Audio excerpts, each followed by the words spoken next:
नमस्कार. आज आपण एका महत्त्वाच्या विषयावर सविस्तर बोलणार आहोत. महाराष्ट्रातील रेल्वे प्रकल्प आणि त्याबद्दल लोकसभेत झालेली चर्चा. हो, नमस्कार. आणि ही चर्चा एका विशिष्ट प्रश्नाभोवती केंद्रित आहे, जो संसदेत विचारला गेला होता. अगदी 20 ऑगस्ट 2025 ची गोष्ट आहे. शिर्डी लोकसभा मतदारसंघाचे खासदार माननीय श्री भाऊसाहेब वाकचौरे यांनी हा प्रश्न विचारला होता. बरोबर. हा तारांकित प्रश्न होता, क्रमांक 382. म्हणजे यावर सभागृहात तोंडी उत्तर अपेक्षित होतं आणि पुरवणी प्रश्न विचारायची संधीही होती, त्यामुळे याचं महत्त्व जास्त आहे. आणि नेमकं काय प्रश्न होता खासदार वाकचौरे यांचा? कुठल्या मार्गांबद्दल होता? त्यांचा प्रश्न मुख्यत्वे 3 नवीन रेल्वे मार्गांबद्दल होता. एक म्हणजे नाशिक ते पुणे, दुसरा मनमाड ते शहापूर पण अकोले मार्गे. अकोले मार्गे. हां, आणि तिसरा मार्ग होता बेलापूर ते परळी वैजनाथ, तो नेवासा मार्गे. या तिन्ही मार्गांचं सध्या काय स्टेटस आहे, सर्वेक्षण कुठवर आलंय, सरकारच्या काय योजना आहेत, हे त्यांनी विचारलं होतं. म्हणजे कनेक्टिव्हिटीच्या दृष्टीने अत्यंत कळीचे मार्ग आहेत हे सगळे. नक्कीच. तर आजची आपली ही चर्चा पूर्णपणे खासदार वाकचौरे यांनी विचारलेल्या याच प्रश्नावर आणि त्याला रेल्वे मंत्री श्री अश्विनी वैष्णव यांनी लोकसभेत जे अधिकृत उत्तर दिलं त्यावरच आधारित असणार आहे. आपण फक्त त्या अधिकृत माहितीचं विश्लेषण करणार आहोत. बरोबर. आपला उद्देश हा आहे की या उत्तरातून काय समजतंय, सरकार काय करतंय, काय अडचणी आहेत आणि यातून आपल्याला रेल्वे विकासाच्या मोठ्या चित्राबद्दल काय कळतंय. आणि अर्थातच खासदारांनी हे मुद्दे उचलून धरले हे त्यांच्या मतदारसंघासाठी आणि राज्यासाठी किती महत्त्वाचं आहे हेही यातून दिसतं. अगदी. चला तर मग सुरुवात करूया खासदार वाकचौरे यांच्या प्रश्नातल्या पहिल्या मुद्द्याने, नाशिक पुणे रेल्वे जोडणी. मला वाटतं हा खूप लोकांच्या जिव्हाळ्याचा विषय आहे. हो, नक्कीच. ही 2 महत्त्वाची शहरं आहेत, पण थेट रेल्वे जोडणीचा अभाव नेहमीच बोलला जातो. बरोबर. तर यावर सरकार काय म्हणतंय उत्तरात? काय पावलं उचलली आहेत? सरकारनं यावर एक काय म्हणतात त्याला एकात्मिक दृष्टिकोन ठेवलेला दिसतोय. म्हणजे एका फटक्यात नाशिक पुणे नाही तर टप्प्याटप्प्यांमध्ये काम विभागलेलं आहे. काय कोणते टप्पे आहेत? बघा, उत्तरात 4 भाग दिसतात. पहिलं नाशिक ते साईनगर शिर्डी. हा साधारण 82 किलोमीटरचा नवीन दुहेरी मार्ग. याचा DPR म्हणजे सविस्तर प्रकल्प अहवाल तयार करायचं काम हाती घेतलंय. ओके, नवीन मार्ग आहे हा? हो. मग दुसरा टप्पा साईनगर शिर्डी ते पुणतांबा. हा छोटा 17 किलोमीटरचा भाग आहे. इथे दुहेरीकरण करायचंय. म्हणजे आहे त्या मार्गाला दुसरी लाईन जोडायची. बरोबर. तिसरा भाग पुणतांबा ते अहमदनगर म्हणजे आताचं अहिल्यानगर. हा 77 किलोमीटरचा पट्टा. याचंही दुहेरीकरण. आणि चौथा शेवटचा टप्पा म्हणजे अहिल्यानगर ते पुणे. हा सुमारे 125 किलोमीटरचा नवीन दुहेरी मार्ग. याचाही DPR तयार करण्याचं काम सुरू आहे. म्हणजे बऱ्यापैकी मोठा पसारा आहे हा. काही ठिकाणी नवीन मार्ग, काही ठिकाणी दुहेरीकरण. या सगळ्यासाठी सर्वेक्षणं झाली आहेत का? काय स्थिती आहे त्यांची? सर्वेक्षणांचं प्रत्यक्ष काम पूर्ण झालंय. आणि त्यांचे DPR सुद्धा तयार आहेत. अच्छा. मग ते चांगली गोष्ट आहे. हो, चांगली गोष्ट आहे, पण इथे एक पण आहे, जी गोष्ट मोठ्या प्रकल्पांना नेहमी लागू होते. कुठली गोष्ट? मंजुरीची प्रक्रिया. अगदी बरोबर. DPR तयार होणं ही फक्त पहिली पायरी झाली. यानंतर खरी कसोटी सुरू होते. म्हणजे या प्रकल्पाला अंतिम मंजुरी मिळवण्यासाठी एक मोठी प्रक्रिया पार पाडावी लागते. राज्य सरकारांशी बोलावं लागतं, कारण जमिनीचा प्रश्न असतो, स्थानिक परवानग्या लागतात. हो, ते तर आहेच. शिवाय केंद्रात नीती आयोग आहे, अर्थ मंत्रालय आहे. या सगळ्यांकडून हिरवा कंदील मिळवावा लागतो. आणि रेल्वे मंत्रालयाने उत्तरात हे मान्य केले की ही प्रक्रिया सतत चालणारी आणि डायनामिक आहे. म्हणजे वेळ लागू शकतो. म्हणूनच त्यांनी म्हटलंय की यासाठी कोणतीही निश्चित कालमर्यादा देता येत नाही. हे ऐकून थोडी निराशा होते खरी. म्हणजे आपल्या भागातील प्रकल्प कधी पूर्ण होणार याचं उत्तर नाही मिळत पटकन. पण थांबा, नाशिक पुणेबद्दल उत्तरात अजून एका मार्गाचा उल्लेख आहे ना? तो पर्यायी मार्ग जो संगमनेर जवळून जातो. हो, आहे ना उल्लेख. आणि इथेच गोष्ट थोडी रंजक आणि वेगळी झाली आहे. काय झालंय तिथे? तर झालं असं की या पर्यायी मार्गाचा DPR MRIDCने तयार केला होता. Maharashtra rail infrastructure development corporation limited. अच्छा, ती राज्य सरकार आणि रेल्वेची जॉईंट कंपनी आहे ना? बरोबर. 50-50% भागीदारी आहे दोघांची. राज्यातले रेल्वे प्रकल्प मार्गी लावण्यासाठीच ती बनवली आहे. मग त्यांनी बनवलेल्या DPRचं काय झालं? काय अडचण आली? अडचण आली आणि ती खूप अनपेक्षित होती. हा जो पर्यायी मार्ग होता तो पुण्याजवळच्या नारायणगाव परिसरातून जात होता. नारायणगाव, तिथे तर ती मोठी रेडिओ दुर्बीण आहे ना, GMRT. अगदी. Giant metrewave radio telescope. जगातली एक अत्यंत महत्त्वाची वैज्ञानिक संस्था आहे ती. राष्ट्रीय रेडिओ खगोलभौतिकी केंद्र म्हणजे NCRA, पुणे यांनी ती उभारली आहे. हो, प्रचंड संवेदनशील उपकरण आहे ते. नेमके. आणि गंमत म्हणजे उत्तरात म्हटलंय की तब्बल 31 देशांचे शास्त्रज्ञ तिथे संशोधनासाठी येतात. तर अणुऊर्जा विभाग, ज्यांच्या अंतर्गत NCRA येतं, त्यांनी रेल्वे मंत्रालयाला कळवलं. काय कळवलं? त्यांनी सांगितलं की हा जो तुम्ही रेल्वे मार्ग प्रस्तावित करत आहात तो GMRTच्या इतक्या जवळून जातोय की त्याच्या कामात अडथळा येऊ शकतो.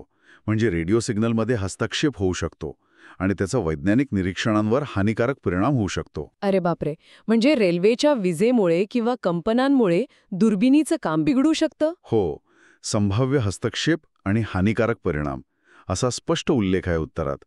कारण काहीही असो, पण परिणाम गंभीर होऊ शकला असता. मग काय केलं सरकारने? आर्य नाही, म्हणजे स्वीकारणे योग्य नाही, असं ठरवलं. म्हणजे तो पर्यायी मार्ग आता होणार नाही? त्या DPR नुसार तरी नाही, कारण GMRTला धोका होता ना. यातून एक मोठा प्रश्न उभा राहतो खरं तर. विकास हवा आहे, पायाभूत सुविधा हव्या आहेत, पण त्याचवेळी अशा महत्त्वाच्या वैज्ञानिक संस्था किंवा पर्यावरण यांचं संरक्षण कसं करायचं, हा समतोल साधणं किती अवघड आहे. अगदी. हा संघर्ष नेहमीच असतो. विकास विरुद्ध संरक्षण नाही, पण विकासाबरोबर संरक्षण कसं साधायचा हा मुद्दा आहे. GMRT प्रकरणात वैज्ञानिक संस्थेचं महत्त्व इतकं मोठं होतं की मार्ग बदलावा लागला. यावरून हेही कळतं की नियोजनाच्या टप्प्यातच अशा गोष्टींचा विचार व्हायला हवा. बरोबर. सुरुवातीलाच जर हे लक्षात आलं असतं तर कदाचित वेगळा मार्ग आधीच निवडता आला असता. खरंय. चला, आता खासदार वाकचौरे यांच्या प्रश्नाच्या दुसऱ्या भागाकडे जाऊ. मनमाड ते शहापूर, पण त्यांनी अकोले मार्गे असं म्हटलं होतं ना? हो. याबद्दल काय उत्तर आहे? इथे उत्तर थोडं वेगळ्या अंगाने दिले. ते म्हणतात की शहापूर हे ठिकाण सध्याच्या आसनगाव स्टेशनपासून फक्त 2.5 किलोमीटरवर आहे.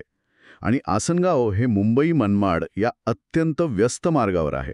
म्हणजे ते असं सुचवत आहेत का की नवीन मार्गाऐवजी आसनगाव मार्गेच कनेक्टिव्हिटी आहे? हो, तसाच सूर दिसतोय. म्हणजे थेट मनमाड शहापूर असा अकोले मार्गे नवीन मार्ग करण्याऐवजी त्यांनी सध्याच्याच कॉरिडॉरची म्हणजे मुंबई मार्गाची क्षमता वाढवण्यावर भर दिलाय. कसं काय? काय करणार आहेत? त्यासाठी 3 सर्वेक्षणांचा उल्लेख आहे ज्यांचे DPR बनवायचे आहेत. एक म्हणजे मनमाड ते इगतपुरी 3री आणि 4थी लाईन टाकणे. हे 124 किलोमीटरचं काम. म्हणजे अजून 2 लाईन्स? हो. मग इगतपुरी ते कसारा 4थी आणि 5वी लाईन, हा 16 किलोमीटरचा भाग. आणि तिसरं कसारा ते आसनगाव 4थी लाईन, हे 35 किलोमीटर. म्हणजे आहे त्या मार्गावरच्या लाईन्स वाढवून क्षमता वाढवायची योजना दिसते. बरोबर. पण इथे एक गोष्ट लक्षात दिल्यासारखी आहे. खासदार वाकचौरे यांनी स्पष्टपणे अकोले मार्गे विचारलं होतं. कदाचित तो वेगळा मार्ग असेल त्यांच्या डोक्यात, पण उत्तरात त्याचा उल्लेख नाही. नाहीये. थेट उल्लेख नाही. यातून एक शक्यता अशी वाटते की खासदार स्थानिक गरजेनुसार किंवा मागणीनुसार एखादा विशिष्ट नवीन मार्ग सुचवतात, जसं अकोले मार्गे. पण रेल्वे प्रशासन अनेकदा उपलब्ध मार्ग, तिथला ताण, खर्च, व्यवहार्यता हे सगळं बघून सध्याच्याच नेटवर्कमध्ये सुधारणा करण्याला प्राधान्य देतं. म्हणजे आहे ती व्यवस्था अधिक सक्षम करण्यावर भर असतो. असू शकतो. कदाचित अकोले मार्ग व्यवहार्य नसेल किंवा कमी प्राधान्याचा असेल, म्हणून मग आहे त्या मनमाड मुंबई मार्गावरच आसनगावपर्यंत क्षमता वाढवायचा निर्णय घेतला असेल. उत्तरात हे थेट लिहिलेलं नाही, पण असा अंदाज बांधता येतो. हे महत्वाचं निरीक्षण आहे. आता तिसरा मुद्दा घेऊया. बेलापूर मार्गे नेवासा ते परळी वैजनाथ हा मराठवाड्यासाठी महत्वाचा मार्ग ठरू शकेल. हो. याबद्दलही उत्तर थोडं वेगळं आहे. कसं काय? पहिली गोष्ट, बेलापूर स्टेशन हे मनमाड, बेलापूर आणि अहिल्यानगर या सेक्शनवर आहे. आता या भागात म्हणजे बेलापूर आणि परळी दरम्यान कनेक्टिव्हिटीसाठी सरकारने 2 मोठ्या कामांना मंजुरी दिली आहे असं उत्तरात म्हटलंय. कोणती कामं आहेत ती? पहिलं, आणि हे खूप महत्वाचं आहे, ते म्हणजे अहिल्यानगर, अहमदनगर, बीड, परळी वैजनाथ हा पूर्णपणे नवीन रेल्वे मार्ग. सुमारे 250 किलोमीटर लांबीचा हा मोठा प्रकल्प आहे. हा, आता खूप वर्षांपासून चर्चेत असलेला मार्ग आहे. अगदी. आणि दुसरं काम म्हणजे अहिल्यानगर ते बेलापूर या 67 किलोमीटर सेक्शनचं दुहेरीकरण. इथे पण खासदार वाकचौरे यांनी नेवासा मार्गे असं म्हटलं होतं. त्याचं काय झालं? पुन्हा तीच गोष्ट. उत्तरात नेवासा मार्गे असा थेट उल्लेख नाहीये. अच्छा. त्याऐवजी सरकारने पळळीला जोडण्यासाठी 2 वेगळ्या गोष्टींवर फोकस केलाय. एक तर पळळीला बीड मार्गे अहिल्यानगरशी जोडणारा तो मोठा नवीन प्रकल्प, आणि दुसरं बेलापूरची अहिल्यानगरशी कनेक्टिव्हिटी सुधारण्यासाठी दुहेरीकरण. म्हणजे पुन्हा तोच पॅटर्न दिसतोय का? मागणी एका विशिष्ट मार्गाची, निवासा मार्गे, पण सरकार अंमलबजावणी वेगळ्या पद्धतीने करते. तसं म्हणता येईल, कारण अहिल्यानगर बीड परळी हा मार्ग धोरणात्मकदृष्ट्या खूप महत्त्वाचा मानला जातो. मराठवाड्याच्या विकासासाठी तो गरजेचा आहे. कदाचित नेवासा मार्गे जाणाऱ्या मार्गापेक्षा या मोठ्या प्रकल्पाला सरकारने जास्त प्राधान्य दिलं असेल. संसाधनांचा योग्य वापर आणि व्यापक कनेक्टिव्हिटीचा विचार असू शकतो यामागे. म्हणजे खासदारांनी उपस्थित केलेला मुद्दा महत्त्वाचा, पण त्यावर सरकारचा प्रतिसाद वेगळ्या स्वरूपात आहे. हो. तर ह्या सगळ्या माहितीला आपण एकत्र करून पाहूया. खासदार भाऊसाहेब वाकचुरे यांनी हे 3 महत्त्वाचे प्रश्न विचारले. त्यांच्या प्रत्येक प्रश्नावर सरकारने दिलेल्या उत्तराचा सारांश काय काढता येईल, सध्याची स्थिती काय आहे? आपण थोडक्यात मांडू शकतो. 1. नाशिक-पुणे अत्यंत महत्त्वाचा मार्ग. सरकारने टप्प्याटप्प्यात नवीन मार्ग आणि दुहेरीकरणाचे सर्वेक्षण करून DPR तयार केलेत. पण GMRTमुळे एका पर्यायी मार्गाला ब्रेक लागला. बाकीचे प्रस्ताव मंजुरीच्या किचकट प्रक्रियेत आहेत. वेळ किती लागेल सांगता येत नाही. 2. मनमाड-शहापूर अकोले मार्गे. खासदारांनी अकोले मार्गे विचारलं, पण सरकारने सध्याच्याच मनमाड-मुंबई मार्गावर आसनगाव शहापूरपर्यंत क्षमता वाढवण्याचे अतिरिक्त लाईन्सचे सर्वेक्षण मंजूर केले आहेत. अकोले मार्गे नवीन मार्गाचा उल्लेख नाही. म्हणजे आहे त्या मार्गावर सुधारणा. 3. बेलापूर परळी नेवासा मार्गे. इथेही नेवासा मार्गेऐवजी सरकारने परळीला जोडण्यासाठी मोठ्या अशा अहिल्यानगर बीड परळी नवीन मार्गाला आणि बेलापूर अहिल्यानगर दुहेरीकरणाला मंजुरी दिली आहे. म्हणजे कनेक्टिव्हिटी वाढेल, पण वेगळ्या मार्गाने. यातून सरकारच्या एकूण रेल्वे विकासाच्या दृष्टिकोनाबद्दल काय दिसतं? 2-3 गोष्टी ठळकपणे समोर येत आहेत. 1. सरकार नवीन मार्ग बनवण्या इतकाच किंबहुना काही वेळा जास्त भर सध्याच्या मार्गांची क्षमता वाढवण्यावर देत आहे. दुसरं, प्रकल्प मंजुरीची प्रक्रिया खरंच खूप गुंतागुंतीची आणि वेळखाऊ आहे. अनेक परवानग्या लागतात, केंद्र आणि राज्य पातळीवर समन्वय लागतो. यामुळे उशीर होतो. आणि तिसरा मुद्दा तो GMRTचा. हो. तिसरा म्हणजे GMRT सारखे अनपेक्षित तांत्रिक किंवा पर्यावरणीय अडथळे सुद्धा प्रकल्पांना थांबवू शकतात किंवा त्यांचा मार्ग बदलायला लावू शकतात. म्हणजे खासदार म्हणून प्रश्न विचारणं, पाठपुरावा करणं महत्त्वाचं आहे, जे वाकचौरे साहेबांनी केलं, पण तेवढ्याने लगेच मार्ग तयार होत नाहीत. अगदी. लोकप्रतिनिधी मागणी करतात, पाठपुरावा करतात, पण प्रकल्प प्रत्यक्षात येण्यासाठी अनेक प्रशासकीय, तांत्रिक आणि आर्थिक बाबी जुळून याव्या लागतात. रेल्वेसारख्या मोठ्या पायाभूत सुविधांचा विकास किती जटिल असतो हेच यातून दिसतं. खरंय. तर आज आपण खासदार भाऊसाहेब वाकचौरे यांनी लोकसभेत विचारलेल्या प्रश्नाच्या निमित्ताने नाशिक-पुणे, मनमाड-शहापूर आणि बेलापूर-परळी या मार्गांच्या सद्यस्थितीचा आणि त्यामागच्या प्रक्रियेचा एक आढावा घेतला. GMRTचा मुद्दा विशेष लक्षवेधी होता. हो. आणि हेही दिसलं की सरकार अनेकदा आहे त्या नेटवर्कलाच अधिक सक्षम करण्यावर भर देत आहे, जरी मागणी नवीन मार्गांची असली तरी. आणि मंजुरी प्रक्रिया हा एक मोठा अडथळा आहेच. हे सगळं ऐकल्यावर एक विचार मनात येतोय, जो या चर्चेतूनच पुढे आलाय, पण ज्याचं थेट उत्तर आपल्याकडे नाही. श्रोत्यांनी त्यावर विचार करायला हरकत नाही. काय विचार आहे? विचार असा आहे की GMRT सारख्या संवेदनशील जागा किंवा इतर पर्यावरणाचे सामाजिक मुद्दे यांचा अंदाज प्रकल्पाच्या अगदी सुरुवातीच्या टप्प्यात, म्हणजे अगदी DPR बनवतानाच जास्त चांगल्या प्रकारे कसा लावता येईल. म्हणजे प्रॉब्लेम नंतर येण्याऐवजी आधीच कळायला पाहिजे. हो. जेणेकरून प्लॅनिंग करतानाच पर्यायी मार्ग किंवा काहीतरी उपाययोजना तयार ठेवता येईल आणि मग नंतर अचानक प्रकल्प रखडणार नाही किंवा त्याला ब्रेक लागणार नाही.